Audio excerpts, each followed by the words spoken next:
শহরে সর্বোচ্চ ৩০ কিলোমিটার গতিতে চালাতে হবে মোটরসাইকেল। সড়ক পরিবহন ও মহাসড়ক বিভাগ মোটরযানের গতিসীমা সংক্রান্ত এমন নির্দেশিকা জারির পর থেকে দেশ জুড়ে এটি নিয়ে চলছে আলোচনা সমালোচনা।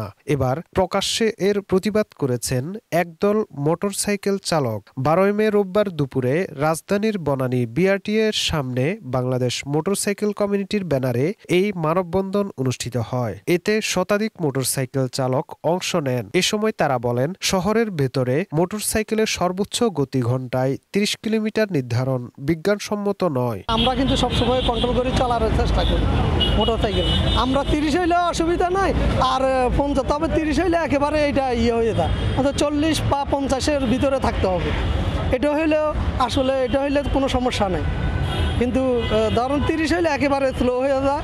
এটা ধরেন আটটা পিছন দিয়ে আটটা গাড়ি আসি আমাকে মারিয়ে তো দিতে পারে। কিছু কিছু সময় আমাদের একটু বাড়তি ইয়েতে চালাতে হয়, যেমন ৫০-এ নিতে হয়। এখন এটা তো বাইকে সবাই চড়ে যে মানে কি সময়টা একটু কমের জন্য, কম সময়ে যাওয়ার জন্য। কম সময়ের মধ্যে যাইতে হলে তো আমাকে একটু গতি বাড়াতেই হবে, তাই না? এখন সরকার যেটা করছে এটা তো মানে ভালোর জন্যই করছে, কিন্তু গতিটা একটু অনেক কম হয়ে গেছে আর কি।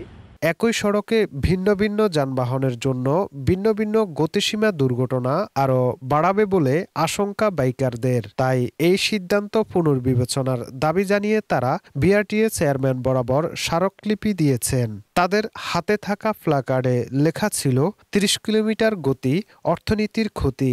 ৩০ কিলোমিটার গতিবেগে বেঁধে দিয়ে তরুণ প্রজন্মকে আটকানোর প্রচেষ্টা কেন?